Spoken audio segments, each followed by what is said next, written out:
Welcome to the Chapter 49 podcast. My name is Larry Lannan. I am a volunteer and a retiree. I volunteer in the area of communications. So we welcome you to our podcast. We try to make it as weekly as we can. We don't make every single week, but we try the best we can to keep it weekly. Just wanted to welcome you all here. Chapter 49 represents most IRS employees in the state of Indiana, and allow me to once again bring in our chapter president, Duncan Giles. I was wondering if you were going to spring another surprise on me as you did last week with the national president. No surprise. The only surprise I have this week is I just finished up my mandatory briefings, and that's 3 weeks I'll never get back of my life. That's interesting. How long does it take one in your position to actually go through all of these mandatory briefings? It takes quite a while. I mean, there's quite a cross section of them, and some of them have gotten quite lengthy, and you can't test out of them. So it can take a while. So I could ask a really dangerous question. So just exactly what have you learned from these briefings? I've learned that the IRS likes to do things as inexpensively as possible, which is good compared to our old videos that we got in trouble with Congress about, and that not much has changed. Okay. It's nice to have a reminder that nothing has changed, right? I suppose Correct. There's some value in that. Okay, Duncan, we're ready to go again, and we are going to start off where we start off most podcasts in recent memory, the vaccine mandate. The executive order is still out there. I think I mentioned last week, some court cases that I had reviewed. You've reviewed the same cases. They involve executive branch agencies, and I'll let you talk about what the courts are doing, pretty much what I said last week, but always good to review that. So let's just once again look at where we're at in terms of the vaccination mandate. Yeah, I'd like to make sure that everybody is clear on this. When you're seeing some of the court cases, like right now, there's some cases that are being consolidated for an appeals court in Ohio. Those have to do with the private sector cases where those are hitting employers of 100 people or more. Those do not involve the executive branch. That is a totally separate issue. And those folks, like I say, are in the private sector, not in the government sector like we are. If you're in the executive branch, the lawsuits that have been filed have all been tossed out of court by judges who are saying that, exactly what Jim Bailey said when we first discussed this, that the case law is there and there's, the president is able to do this. So, the vaccine mandate for federal employees is being upheld in the courts, and sometimes they're just being dismissed out of hand. And so they're really, the judges are doing exactly what the lawyers at NTEU and Jim Bailey, being a lawyer himself, said would happen. So that is in fact going on. There are some private sector cases that are making their way through the courts, and we'll have to see what goes on there. I want to go back to what we discussed last week when we did have it's kind of a last minute edition, and we're very glad we've done that.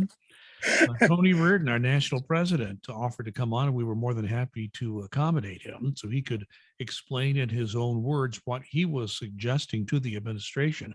Basically, what he was telling the White House was, hey, why don't you use the private sector rules you just come out with, the OSHA, and apply those to federal employees, not fire people who are denied reasonable accommodations and do not vaccinate. Why don't we test them and put the protocols in place that the private sector had put together? I think it's very important to let people know, as of this moment, there has been no response to that. As things stand right now, this executive order by the president still is in fact, we tried to make that point last week also. So Duncan, just reinforce where we are exactly on the vaccine mandate for federal employees in the executive branch.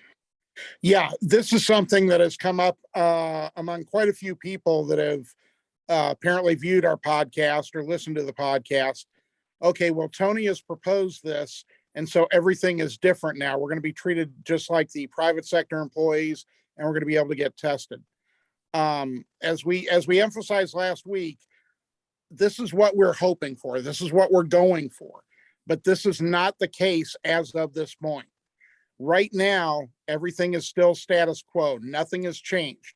Tony wrote a very well-reasoned letter to the White House asking them to treat us the same as they're treating private sector employees. But as of this moment, the White House has not responded to this, done anything different on this, and we haven't heard that if there will be any movement. So people are saying, well, I don't have to worry about this if I haven't been vaccinated. You do need to be, worrying about this. The counseling letters have gone out to people who are not vaccinated and don't have a reasonable accommodation request in place. They will be coming out with suspensions after the 22nd of November. So less than a week away, you could possibly get a proposed suspension for 3 days. And again, if that suspension sticks, then even if you say, I'm going to go ahead and get vaccinated, and that suspension's on your record and could very well impair your ability to get your award next year. Not the ones for this year, but the ones next year. That could make it a misconduct that you won't be able to get an award. So I just want everybody to be very clear about where we are right now. So we know that people who have received these counseling letters have until November 22nd, and then the suspensions could be proposed on or after that date at some point. I guess the question I would ask, and IRS is not sharing any of this information with NTU at this point. You're simply trying to gather what information you have from people that are talking to NTU and the chapters. I guess the question I would ask is, all right, do we have any idea whether, first of all, whether or not people with pending reasonable accommodations are getting these counseling letters? And number two, what is the management doing with these reasonable accommodation requests? To the first part of your question, what I'm understanding is the process is working so far.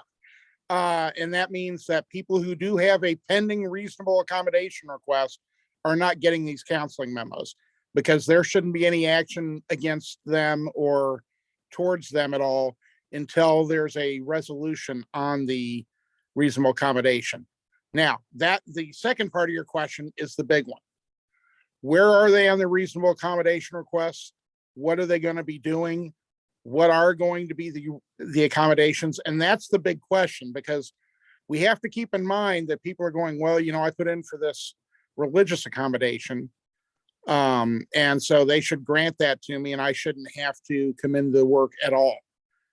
You have to keep in mind that even if an accommodation is granted, even if they say, okay, we're granting your religious accommodation, what you want as an accommodation has to work for the employer. It has to be their choice. It has to be reasonable to them. So they may not say this is going to be the accommodation. It may be something totally different that doesn't work for you. So it's almost like you win the battle and lose the war. So I just, again, want everybody to be very clear on that. We don't know how long it'll take for accommodation requests to come back. I do hear that there are some that are going out for more information or would like them to complete the form for folks who didn't put in the form to begin with, asking for more information. But that's anecdotal at this point. Right now, it's just to sit and wait to see what's going to happen.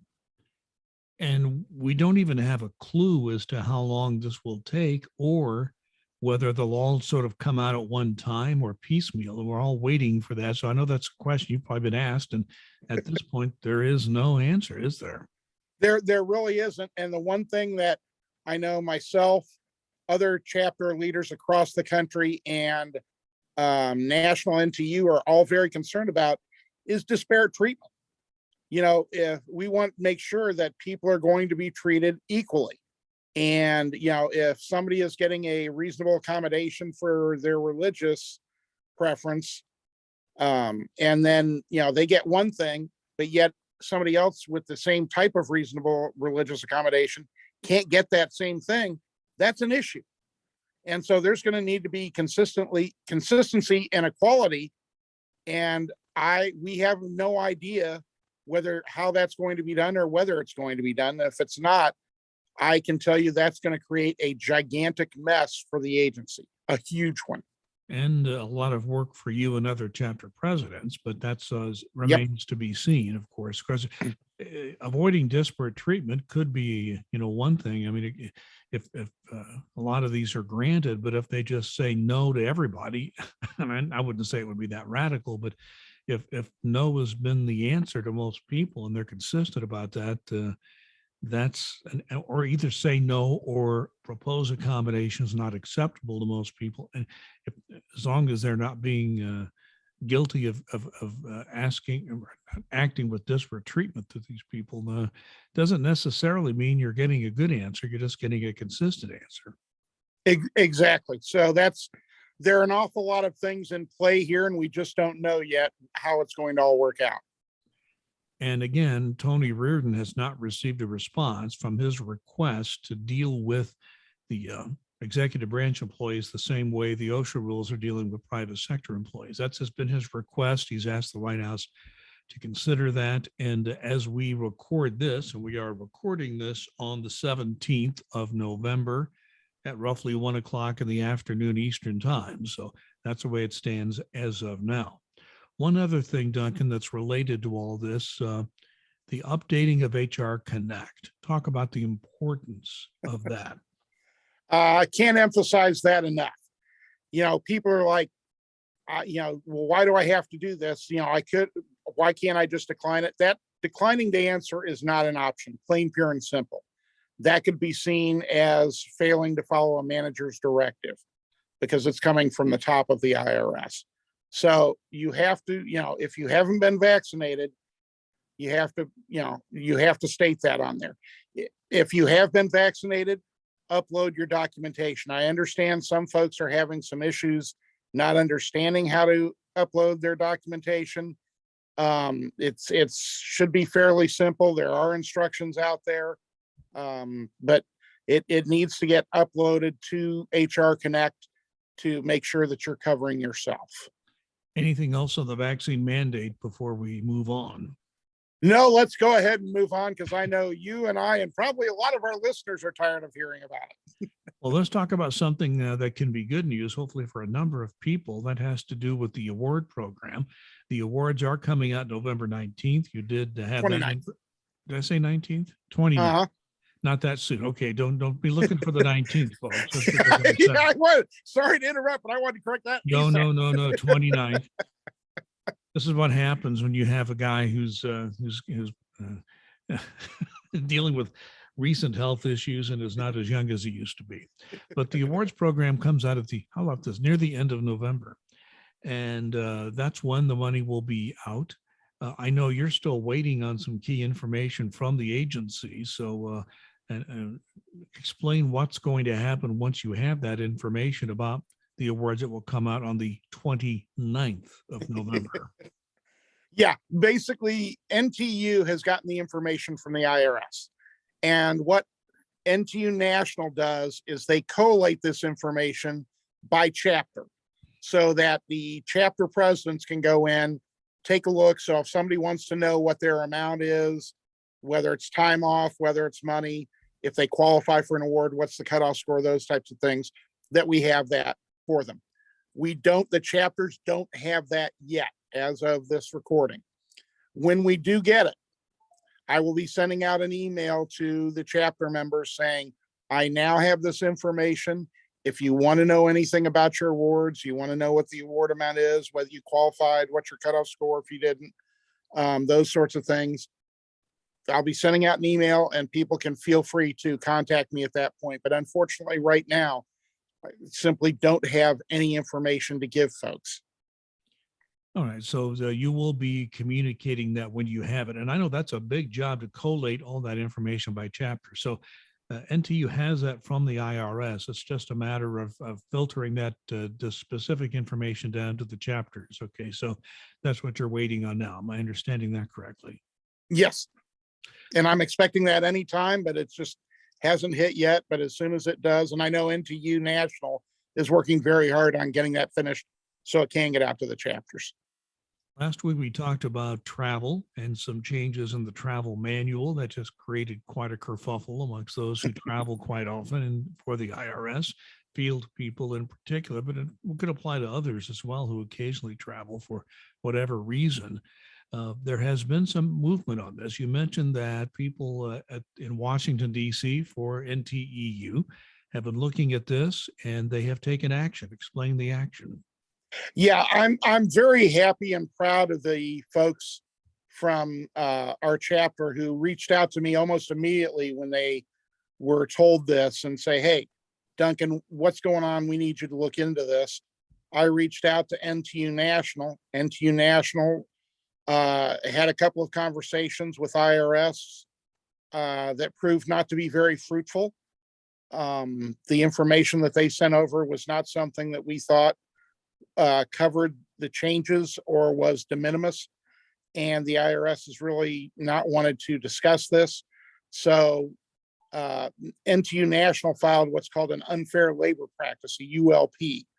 Basically, that's waving a big hammer and saying, you better talk to us. We want to get a judgment on this. We want to get you to the table to talk about this because we want to see if it should be being done.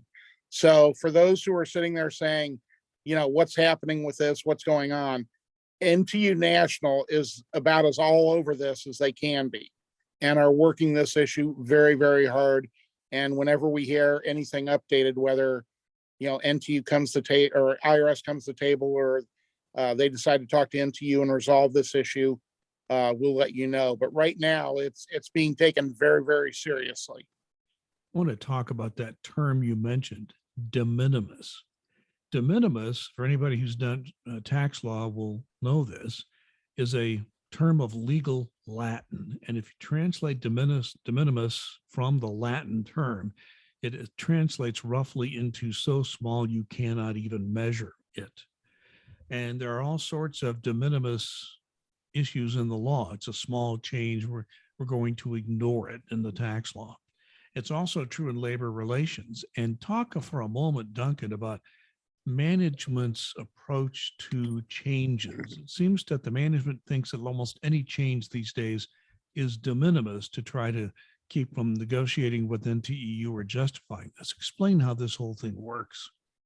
Yeah, there oftentimes the services definition of de minimis.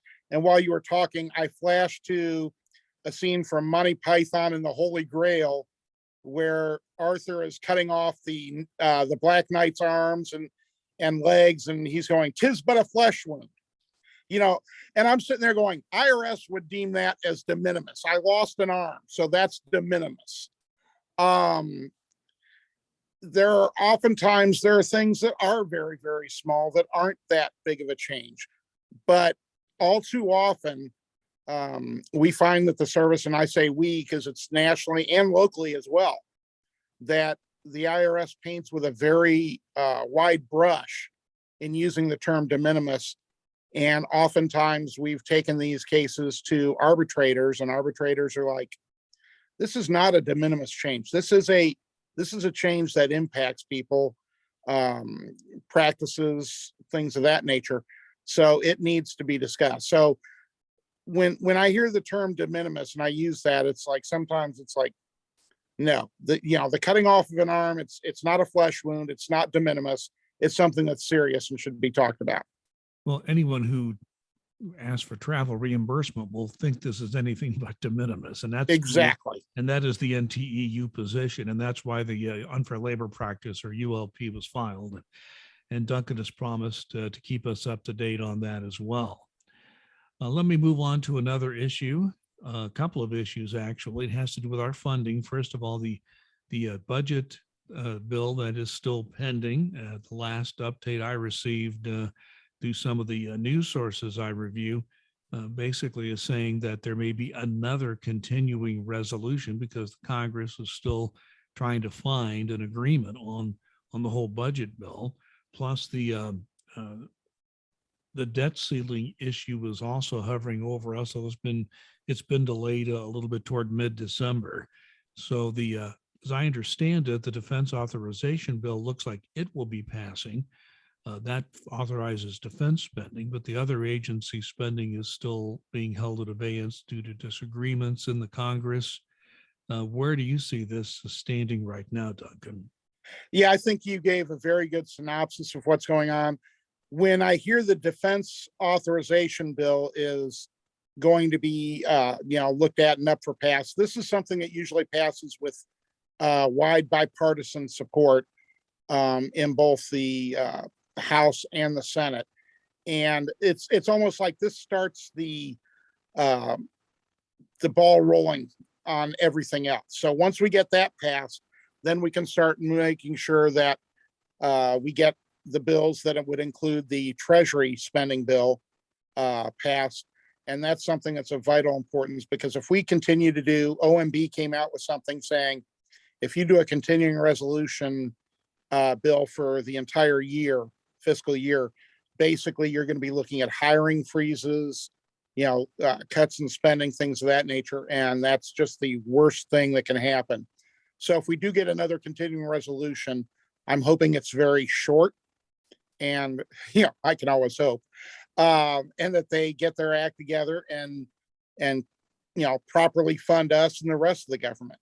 On the debt ceiling, Secretary of Treasury Yellen has come out in the past couple of days and said that originally it was December 3rd when she thought that there would be a point of no return, and now she is saying it looks like it's December 15th, but let's not drive over that cliff. Let's try and avoid even coming close to it and get the debt ceiling passed, which again, to me, shouldn't be a political issue. This isn't a left or right issue.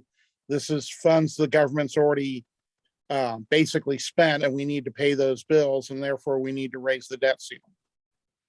So the debt ceiling has been slightly delayed, but it has become a political football, whether we like it or not, whether it should or shouldn't be. That's really a sad development, but I think you summarized it very well.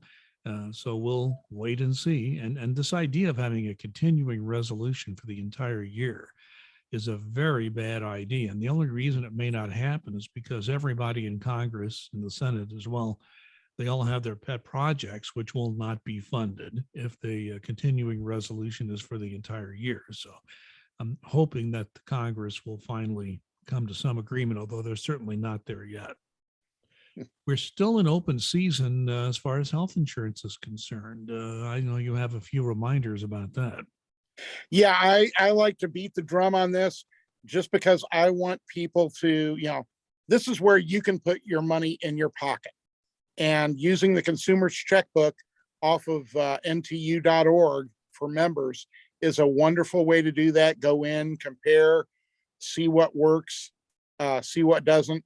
If you're going to use the federal savings account, the FSA, feds, make sure you get that adjustment in and done in open season. So it's something that I think is very, very worth somebody's time to do research. As the noted columnist Mike Causey says, this could save you hundreds, if not thousands of dollars a year. So why wouldn't you do the best for you and your family? Yes, and that's available online. And if you are a member of NTEU, go to nteu.org. If you have not already done that, set up your own account to access all the areas that members have access to. And this would be one of them. That checkbook that Duncan is talking about is part of what's available to you online as a member. I mentioned in the last podcast that the Social Security Administration had already announced it was sending people back to the office, out of their homes, back into the office for work, beginning on January 3rd. Well, now the rumor mill continues to heat up. Will the IRS do the same thing? If so, will it be on or around January 3rd? And there is that 30-day requirement to let employees and NTEU know when that happens. So that if that happens on January 3rd, we're coming up on that deadline. But what I'm understanding, Duncan, is there's nothing official, and the rumor mill continues to be hot and heavy. Yeah, it's one of those things. There's not a thing concrete at all out there on this, but there's a lot of smoke. There's no fire so far, but there's a lot of smoke that the IRS will follow in SSA's footsteps, as will other governmental agencies, in reopening the office. We've never stopped working, but we may go, reopen those offices where even though those on the most optimal of telework would have to come in twice a pay period. But as you referenced, the agency has said that they will give 30 days notice, at least 30 days notice, before they reopen. So that means, it's like December the 3rd is the witching hour between the budget and, potential opening on January the 3rd if they don't announce it earlier, if it is going to happen on that date. Don't you think we need to have this vaccine mandate thing pretty much settled by that time before we go into the office? I would have to think that would be a major factor to consider. Okay, Larry, I know you've been retired for a while, but you're using logic here. I am so worried when you use logic in relation to the federal government. Now, in seriousness, there are a lot of issues. And one of them that I have heard from a lot of people, and I know my counterparts across the country have heard, is people who have been vaccinated, who've done what they need to do, are extremely concerned about being in close proximity to those who haven't been vaccinated. Because even if you're vaccinated, that doesn't mean that you are, basically immune to getting COVID. That means that if you do, it'll be a weakened strain and you shouldn't be hospitalized and all that. But that doesn't mean you're not going to be off and feeling like crap. And, they're rightly concerned about that. So there are issues that'll have to be worked around this. So we would hope that the issues with the mandate are settled by then. And so we can have those types of discussions, if not negotiations, when the offices do reopen, on how that's going to work. Yes, Duncan, I realize I have been retired 10 years and I'm far too enmeshed in the real world. I've forgotten the world of civil servants doesn't always mesh with that. So I think what I'm hearing you say is, I guess I would ask it this way. I mean, you have your ear to the ground. Usually you start getting some tea leaves or smoke signals, as you would call them, or whatever. But the rumor mill has been hot and heavy, but not exactly from the sources that would be in any way authoritative. Am I getting that correct? Absolutely. Yeah, you keep hearing this. And I talk to an awful lot of people darn near daily, just to get, seeing what I can find out for, the good of everyone, bargaining unit, non-bargaining unit, to make sure that information is out there and that things are being done, the correct way. And so far, those high up sources are not saying, that they are hearing anything at all on that. It's lower level, but sometimes, the lower level, I hadn't heard anything on whether the actual counseling letters for the vaccine mandate had been delivered. Checked with some higher up sources, they hadn't heard much of anything. Checked with some lower level sources, and they're like, yeah, those have been issued. My employees have gotten them. Okay, so it's like sometimes the high up, unless they're the highest level at the commissioner's level, don't have that information. So yeah, there's just nothing concrete at all on this. But we better be hearing it in the next 2 weeks or so, if there is going to be. Well, we're not doing a formal mailbag issue, this member mailbag this week, but is there any question or maybe set of questions you're receiving of late from the members? I think we basically incorporated that type of thing into, people wanted to know what's going on with the mileage issue. People wanted to know, what's going on with awards, things of that nature. Those are the major things. And also the qualifying that we used on the on Tony's letter to the administration. Okay, good enough. Any final comment before we wrap this one up?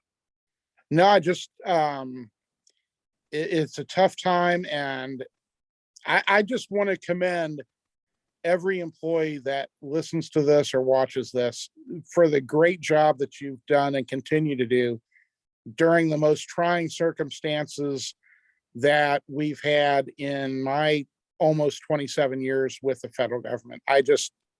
I can't thank you enough and tell you, if you haven't heard it, you're doing a great job under impossible circumstances and continue to do so. And you are appreciated and you are valued.